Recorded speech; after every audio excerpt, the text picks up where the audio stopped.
2000년 전 오늘 예수님께서 예루살렘 성으로 입성하셨습니다. 많은 무리들이 종려가지를 흔들며 예수님을 환영하자 사람들이 놀라 웅성거리기 시작했습니다. 마태복음 21장 10절을 현대인의 성경으로 읽어드립니다. 예수님이 예루살렘에 들어가시자 온 시내가 떠들썩하며 이분이 누구요? 하고 물었다. 이분이 누구이십니까? 예수 그리스도. 그는 누구이셨습니까? 오늘 말씀의 주제입니다. 첫째로 예수 그리스도는 사명 앞에서 당당하셨던 분이셨습니다. 예루살렘을 향하여 여리고 언덕을 오르실 때 예수님은 이미 당신께서 어떤 고난과 박해를 받으시고 어떻게 비참한 모습으로 죽으실 것을 이미 잘 알고 계셨습니다. 그럼에도 불구하고 주님은 그 길을 피하지 않으시고 당신이 죽어야 할 그 험지 사지로 당당하게 걸어 들어가셨습니다. 사실 그동안 예수님은 될 수 있는 대로 당신의 신분을 세상에 드러내지 않으려고 노력하셨습니다. 한센시병에 걸린 환자를 고치신 후에 자신을 드러내지 말라고 당부하셨습니다.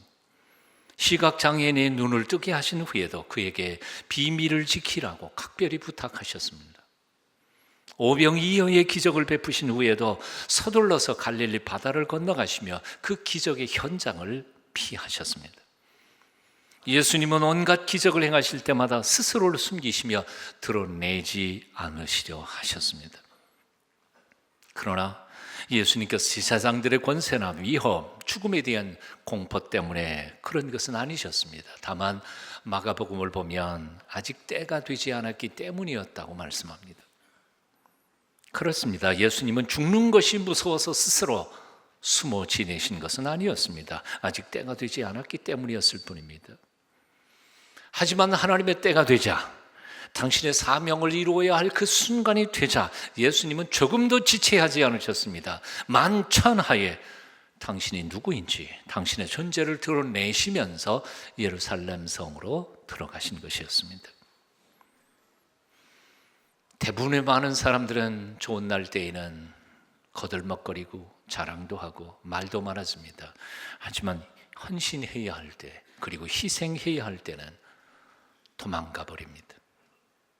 좋은 날에는 나팔 불기 좋아하지만 사명의 날에는 도망가는 게 일반적인 모든 사람들의 모습입니다.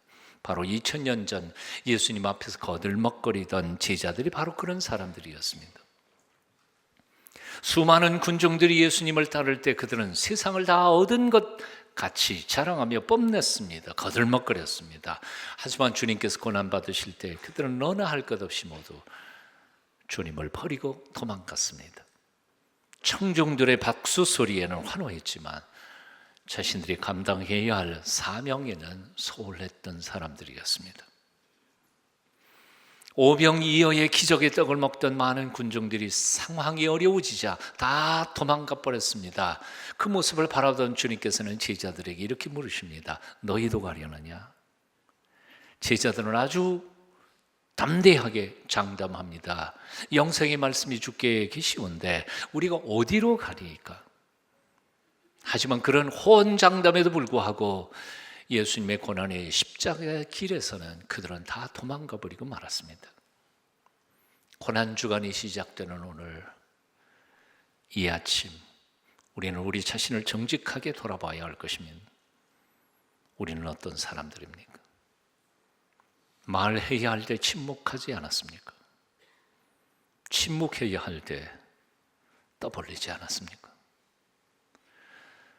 평화의 날에는 나팔 불다가 사명의 날이 되는 순간 도망가 버리는 비겁자들은 아니었습니까?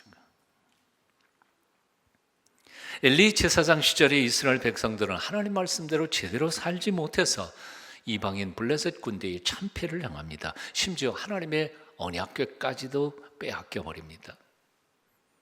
그런데 블레셋 사람들이 그 언약궤를 승전 기념물로 다곤의 신상이 가졌다 놓자 변괴가 시작됩니다. 밤사이에 우상 다곤의 목이 떨어져서 문지방에 널려 있었습니다. 언약궤가 가는 곳마다 재앙이 일어나자 블레셋 사람들은 할 수 없이 그 언약궤를 이스라엘 땅으로 돌려 보내기로 작정합니다. 새끼 낳은 어미 소 2마리에게 수레를 지워서 언약궤를 이스라엘 땅 벳세메스로 올려보냅니다. 그 언약궤를 짊어지고 가는 두 암소의 모습을 사무엘상 6장 12절은 이렇게 적고 있습니다. 암소가 벳세메스 길로 바로 행하여 대로로 가며 갈 때에 울고 좌우로 치우치지 아니하였고, 울고 좌우로 치우치지 아니하였고. 하나님의 언약궤를 맨 암소가 벳세메스로 올라갑니다. 난 지 얼마 안 된 새끼 소들의 울음소리를 들으면서 아마도 가슴이 찢어졌겠죠. 돌아설 수 없어 그 길을 가며 자기도 웁니다. 돌아서 새끼에게 돌아가지 않고 울면서도 좌우로 치우치지 않고 똑바로 벳세메스로 올라갔다. 성경은 기록합니다. 미물인 짐승까지도 자신의 사명을 충분히 알고 깨닫고 그 길을 갔다는 말입니다. 울면서도 좌우로 치우치지 않고 언약궤를 메고 똑바로 벳세메스로 올라갔던 그 소들, 그 소의 모습 속에서 죽으러 가는 길인 줄 빤히 알면서도 당당하게 예루살렘 성을 들어가시는 예수님의 모습을 우리는 발견하게 됩니다. 이사야 53장 6절 7절은 이렇게 말씀합니다. 우리는 다 양 같아서 그릇 행하여 각기 제 길로 갔거늘 여호와께서는 우리의 모두의 죄악을 그에게 담당시키셨도다. 그가 곤욕을 당하여 괴로울 때에도 그의 입을 열지 아니하였으며 마치 도수장으로 끌려가는 어린 양과 털 깎는 자 앞에서 잠잠한 양같이 그의 입을 열지 아니하였도다. 사랑하는 여러분, 오늘 이 시대를 우리는 어떻게 살아가야 할까요? 하나님의 백성으로, 하나님의 거룩한 자녀로서 이 시대를 우리는 어떻게 살아가야 합니까? 하나님이 주신 사명 앞에서 도망가지 않으시기를 바랍니다. 울면서라도 똑바로 좌우로 치우치지 않고 벳세메스로 올라갔던 암소처럼 주께서 내게 맡겨주신 사명이라고 깨닫게 되는 것, 온전히 목숨 걸고 실천하는 사명자로서 살아가시기를 축원합니다. 사명을 주신 후에 여호와 하나님께서는 여호수아에게 이렇게 약속하십니다. 오직 너는 마음을 강하게 하고 극히 담대히 하여 나의 종 모세가 내게 명한 율법을 다 지켜 행하고 좌로나 우로나 치우치지 말라. 그리하면 어디로 가든지 내가 형통하리니 이 율법책을 내 입에서 떠나지 말게 하며 주야로 그것을 묵상하여 그 가운데 기록된 대로 다 지켜 행하라. 그리하면 내 길이 평탄하게 될 것이라. 내가 형통하리라. 따라해 보실래요? 그리하면 내 길이 평탄하게 될 것이라. 내가 형통하리라. 형통하는 길을 하나님께서 우리에게 약속의 말씀으로 주셨어요. 예수님은 어떤 분이셨습니까? 두 번째로 나귀 타신 평화의 왕이셨습니다. 2000년 전 당시 로마 제국의 승전 한 장군은 백마에 높이 올라타서 거들먹거리면서 입성을 했다고 합니다. 승전한 장군이란 어떤 사람입니까? 남의 피를 많이 흘린 대가로 자기 명성을 얻은 사람입니다. 그런데 여기 본문에 나타난 나귀 타신 예수님은 남의 피가 아니라 당신의 피를 흘려 남을 구원하러 오신 평화의 왕이신 것이었습니다. 승전한 장군은 백마에 높이 올라타고 거들먹거리지만 평화의 왕이신 예수 그리스도, 그분은 나귀, 그것도 큰 나귀가 아니라 새끼 나귀, 사람을 한 번도 태워본 적이 없어서 비틀비틀 뒷중거리는 그 새끼 나귀를 타고 예루살렘 성으로 드셨던 것입니다. 아마 로마 제국의 장구들이 보기에 우스꽝스러운 모습이었을 것입니다. 웃기는 모습이죠. 비틀비틀 제대로 사람도 태우지 못하는 새끼 나귀를 타고 들어갔으니까요. 쇼죠. 그런데 이 모습은 사실은 구약 성경이 이미 평화의 왕으로 오시는 메시아에 대한 예언서에 나오는 겸손한 모습이었습니다. 실로 예수님은 왕으로 세상에 오셨습니다. 칼로 적군을 물리치고 수많은 사람들의 피를 내서 그 피값으로 승리하는 왕으로 오신 것이 아니라 철저히 자신을 죽이고 자신의 피를 쏟아서 남을 살려내는 평화의 왕으로 오신 것이었습니다. 평화를 선물하기 위해서 오신 분이시기에 궁극적으로 평화의 왕이시고 그 평화를 얻는 방법 또한 평화적이시기에 그래서 그분은 평화의 왕이신 것이었습니다. 글 잘 쓰는 이현주 목사님의 요한복음 묵상이라는 책에 나오는 글입니다. 제자들은 어리둥절하다. 갑자기 사람들이 왜 이러는가? 스승께서는 어째서 하필 새끼나귀를 타시는가? 제자들은 이해할 수 없었다. 그러다가 나중에야 예수께서 죽었다가 다시 살아나시어 당신의 영광을 세상에 드러내신 뒤에야 비로소 짐작하게 되었다는 얘기다. 그들이 새삼 깨달은 바가 무엇이었던가? 예수께서 참으로 이스라엘의 왕이시라는 사실. 그러나 사람들이 생각하고 기대하던 대로 세상을 통치하는 그런 왕은 아니라는 사실. 바깥 세계를 바꿈으로 자기를 바꾸려는 왕이 아니라 자기를 바꿈으로 세계를 바꿔놓는 그런 왕이라는 사실. 수신제가 지고 평천하를 엄중한 순서 그대로 실천에 옮기시는 분이라는 사실. 홀로 당신의 길을 걸으면서 당신 몸에 우주 만물을 담으셨던 참으로 큰 스승이었다는 사실을 깨닫는 것이다. 예수님 왜 하필 어린 나귀를 타셨을까? 어째서 늘 그렇게 하셨듯이 당신 두 발로 걸어 들어가지 않으셨을까? 예수님은 당신 몸짓으로 지금 말하고 계시는 것이었다. 나는 왕이다. 그러나 너희가 생각하고 기대하는 모습의 왕은 아니다. 나는 왕이다. 그러나 백성 위에 군림하여 다스리는 왕은 아니다. 나는 분병코 왕이다. 그러나 만물을 섬김으로써 다스리는 왕이다. 여러분, 어떤 사람이 세상을 이깁니까? 고집센 사람이 아니라 온유한 사람입니다. 강한 자가 아니라 부드러운 사람입니다. 폭군이 아니라 힘없이 밤낮 당하기만 하는 것 같은 국민이 이기게 되어 있습니다. 어찌 보면 당장은 고집센 사람이 이기는 것 같습니다. 폭군이 이기는 것 같습니다. 큰 소리 치는 사람이 이기는 것 같습니다. 하지만 조금만 두고 보십시오. 시간이 지나면 결국 나중까지 이기는 사람은 온유한 사람인 것을 우리는 알게 됩니다. 약해 보이는 국민들이 이깁니다. 큰 소리 치는 사람이 아니라 조용히 참고 기다리는 사람이 이기게 되어 있습니다. 강한 것은 쉽게 부러집니다. 그러나 부드러운 것은 결코 부러지지 않습니다. 그래서 나폴레옹이 힘과 꾀로 세운 나라는 이 세상에 더 이상 존재하지 않지만 예수님께서 세우신 사랑의 제국, 하나님의 왕국, 사랑의 기독교는 지금도 온 세상에 편만해 있습니다. 팍스 로마나, 로마의 평화. 군대의 힘으로 지켜지던 로마 제국의 평화는 1000년이 못 돼서 무너져 버리고 말았습니다. 하지만 그 폭력 아래에서 수많은 피를 흘리며 순교자를 냈던 사랑의 기독교는 아직도 온 세상에 많은 사람들을 새롭게 만들고 있습니다. 흔히들 법은 멀고 주먹은 가깝다는 말을 합니다. 그러면서 자신의 폭력을 정당화시키기도 합니다.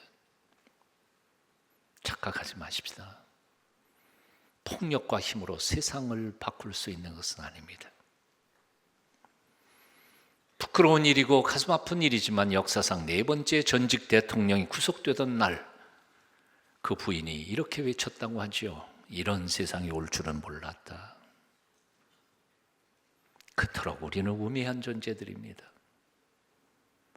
우리는 부와 힘과 성공에 취했을 때에는 그것이 영원히 갈 것 같습니다. 아무도 나를 건드릴 수 없을 것이라는 오만에 빠질 때가 있습니다. 그래서 할지 못할지 아무도 모를 거라고 생각하면서 다 합니다. 그리고는 모든 것이 무너져 버린 그 순간에 우리는 비로소 후회합니다. 절망합니다. 낙심합니다. 수십 년 목회하면서 제가 깨달은 사실 하나 있습니다. 예수 믿는 사람들이 하나님을 믿지 않는다는 사실입니다. 아세요? 입으로는 하나님을 믿는다고 말합니다. 하지만 하나님보다 세상 정치 권력을 더 의지하고요. 자기가 가지고 있는 돈을 더 의지하고요. 친구 관계, 백을 더 의지하지 하나님을 잘 믿지 않더라고요. 가슴 아픈 현실이에요. 신앙인의 불신앙. 힘 있을 때 조심하십시오. 권력의 자리에 있을 때 근신하십시오. 뭔가 가졌다고 생각될 때, 뭔가 나보다 낫다고 생각할 때, 그때 오히려 자신을 돌아보며 성찰하며 하나님이 주신 것들을 가지고 남들을 위해 섬기고 봉사하십시오. 이것이 바로 평화의 왕으로 오신 예수 그리스도의 뒤를 따르는 십자가의 길입니다. 고린도전서 8장 2절을 말씀합니다. 만일 누구든지 무엇을 아는 줄로 생각하면 아직도 마땅히 알 것을 알지 못하는 것이요.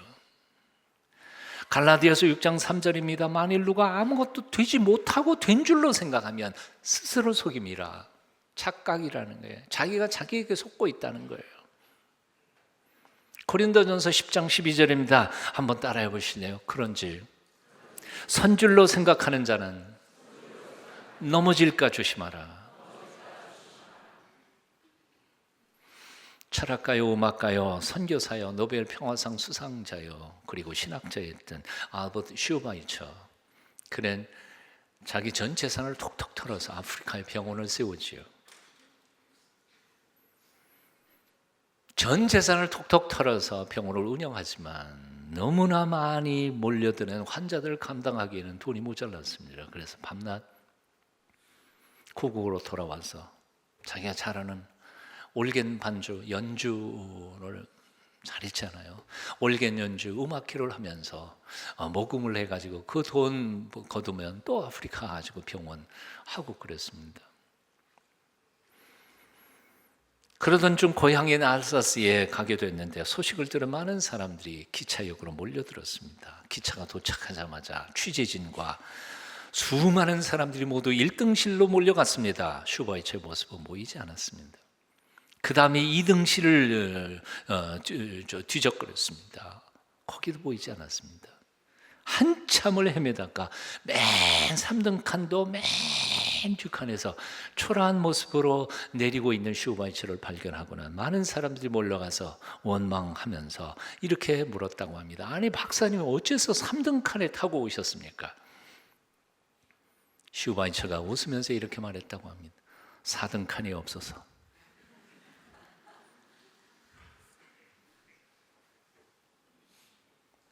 누가 사람을 감동시킵니까? 겸손한 사람이요.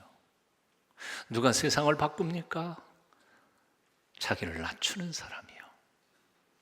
하나님께서는 겸허하게 자신을 낮추어 하나님 앞에 자신을 드린 사람들을 통하여 오늘날도 기적을 행하시는 전능하신 하나님이십니다. 그래서 사도 바울은 빌립보 교회 교인들에게 이렇게 강권하고 있습니다. 너희 안에 이 마음을 품으라. 그리스도 예수의 마음이니. 너희 안에 이 마음을 품으라. 곧 그리스도 예수의 마음이니. 예수님의 마음이 어떤 마음이라는 거예요? 6절 7절에 기록되어 있습니다. 한번 같이 읽어보실까요? 함께 읽어요. 시작. 그는 하나님의 본체시나 하나님과 동등됨을 취할 것으로 여기지 아니하시고 오히려 자기를 비워 종의 형체를 가지사 사람들과 같이 되시었고. 이 두 절을 읽으면서 굉장히 중요한 사실을 우리는 깨달아야만 합니다. 6절에 보면 이런 말씀이 있어요. 그는 근본 하나님의 본체시나. 근데 7절에 넘어가면 자기를 비워 종의 형체를 가지고 라고 표현되어 있는데요. 앞에는 하나님의 본체, 뒤에는 종의 형체. 종이라는 건 이건 사람의 형체이죠. 앞에는 본체 그러고 뒤에는 형체 그랬어요. 다른 글자 같아요? 아니요. 헬라어 원전은 똑같은 단어예요. 몰페라고 하는 똑같은 단어인데 하나님의 본체라고 그럴 때는 본체라고 번역했고 종의 할 때에는 형체라고 번역했어요. 이것은 신학적 해석이 들어간 오류된 번역이 잘못된 것이라고 생각이 들어요. 왜냐하면 이걸 번역하면서 옛날 개혁 성경에서는 모양이라고 번역했거든요. 신학적 해석이 들어갔다는 얘기는 무슨 얘기인가 하네. 바로 이런 거예요. 하나님의 본질이에요. 하나님이 본래 하나님이세요. 근데 그런 분이 어떻게 인간이 될 수 있어요? 당신의 피조물이 인간이 될 수 없어요. 그러니까 인간의 모양을 입고, 실제로는 속은 하나님이신데 모양으로, 형체로 이 세상에 오셨다고 해석한 마음으로 한글 성경을 번역했는데 그건 철저한 오류예요. 그런 건 아니에요. 본체예요. 몰페라고 하는 말에서 영어 단어 몰핌이라는 말이 나왔어요. 언어학을 공부한 사람들 혹은 문법을 공부한 사람들은 몰핌이 뭔지 압니다. 형태소라고 번역하는 것인데 의미를 보존하는 최소의 단위가 형태소입니다. 그러니까 그거보다 글자 몇 개를 떼면 의미가 사라져 버리는 거예요. 그래서 본질이에요. 본질이에요. 그 더 분해하면 의미가 없어져요. 본체예요. 그게 바로 몰핌입니다. 하나님의 본체가 어떻게 인간의 본체가 될 수 있어요? 글자 그대로는 그 뜻이에요. 어떻게 될 수 없다는 거예요. 그러니까 그냥 형체로 바꿔버렸는데 사실은 그건 오류예요. 우리 2000년 동안 우리의 신앙의 선배들이 고백했던 것은 뭐냐면 하나님, 예수 그리스도는 100% 하나님이시고 또한 동시에 100% 인간이시라는 거예요. 영원히 우리가 해석할 수 있는 신비한 예수 그리스도의 두 속성에 대한요. 2000년 동안 우리가 고백한 교리 중에 두 가지가 가장 해석하기 힘든, 아직도 신비에 속한 교리가 있습니다. 하나는 삼위일체 교리예요. 세 분이신데 한 분이래요. 여러분 이해할 수 있어요? 못해요. 죽은 다음에 하나님 나라 가서 물어봐야 돼요. 해석하려고 수많은 신학자들이 연구했는데 다 거기에 맹점들이 다 있어요. 잘못 해석하다 보면 다 이단돼요. 두 번째 교리가 바로 예수님은 100% 하나님이신데 동시에 100% 사람이래요. 이해할 수가 있어요? 아니 99% 하나님이고 1% 사람이 되든지 뭐 그래야 되는데 이거 아니에요. 절반 하면 그거 이단이에요. 이해할 수 없는 영원한 신비. 100% 하나님이시니까 우리의 죄를 용서하실 수 있어요. 100% 인간이니까 우리의 죄값을 대신 짊어지시고 죽으실 수 있어요. 하나님은 못 죽잖아요. 영원한 신비. 그런데 이 신비가 100% 하나님이신 그분이 어떻게 100% 인간이 본체로 돌아오실 수 있을까? 7절에 보면 그 비결을 이렇게 표현해요. 한번 따라해 보시네요. 자기를 비웠다는 거예요. 당신 속에 있는 하나님의 본질을 다 뽑아갖고 다 내버린 거예요. 그리고 인간이 되셨다는 거예요. 누가 비워놓은 게 아니에요. 내놔 그래서 내놓은 게 아니에요. 스스로 주님께서 기쁨으로 감격해서 우리를 구원하기 위하여 자신의 하나님 되심을 포기해버리고 비워버리셨다는 거예요. 이게 바로 오늘 빌립보서 2장 5절에 말씀하는 예수 그리스도의 마음이에요. 하나님 일을 포기해버리는 자기를 비우는 마음. 이 마음 속에 우리를 죽도록 사랑하신 예수 그리스도의 사랑이 숨어 있어요. 이 철저히 자신을 비우고 낮아지신 예수 그리스도를 하늘 아버지께서는 어떻게 하셨습니까? 어떻게 대접했습니까? 9절부터 11절까지 한번 또 읽어봅니다. 함께 읽어요. 시작. 이름으로 하나님이 그를 지극히 높여 모든 이름 위에 뛰어난 이름을 주사 하늘에 있는 자들과 땅에 있는 자들과 땅 아래에 있는 자들로 모든 무릎을 예수의 이름에 꿇게 하시고 모든 이름으로 예수 그리스도를 주라 시인하여 하나님 아버지께 영광을 돌리게 하셨느니라. 아멘. 겸손의 찬송가 빌립보서 2장 5절부터 11절까지 이 찬송가의 핵심 메시지는 이겁니다. 낮아진 자만이 높아진다는 거예요. 스스로 자신을 낮춘 자만을 하나님께서는 가장 높이신다는 메시지. 예수님의 마음이에요. 이제까지 어떻게 살아오셨습니까? 쥐뿔도 가진 것도 없고 배운 것도 없고 그럼에도 불구하고 우리는 얼마나 자존심 상하고 오만하고 남에게 지지 않으려고 싸우고 들붙어 가면서 여기까지 살아왔습니다. 하나님이신데도 자신을 다 포기해버리고 비워놓고 골고다 십자가 길을 걸어가신 주님을 묵상하면서 이 한 주간 동안 나를 비워 주님을 쫓아가는 하나님의 사람들이 되어야 할 줄 믿습니다. 말씀을 준비하다가 도종환 시인의 시 하나를 읽었는데요, 가슴에 확 꼽혔습니다. 마지막으로 읽어드립니다. 제목은 이렇게 살아도 되는 걸까? 이렇게 살아도 되는 걸까? 어둠 속에서 어깨를 떨며 서 있을 때 다시는 죄 짓지 말라고 말없이 다독여 주시던 손길을 잊어버리고 눈물을 멈출 수 없어 부끄럽게 돌아앉아 있을 때 가까이 와 낮은 소리로 일으켜 주시던 말씀을 잊어버리고 내가 이렇게 살아도 되는 걸까?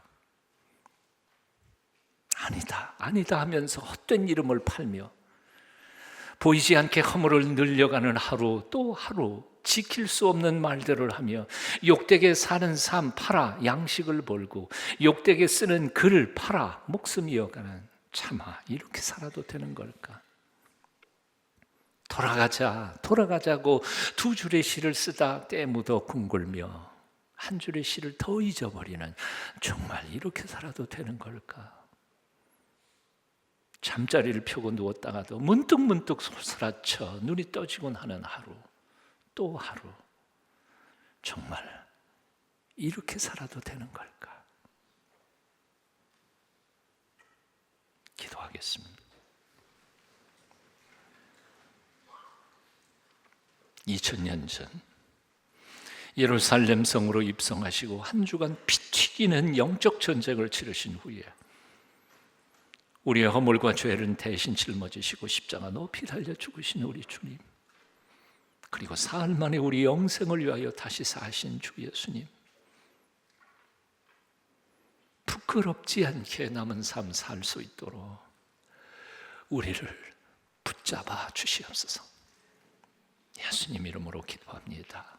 아멘.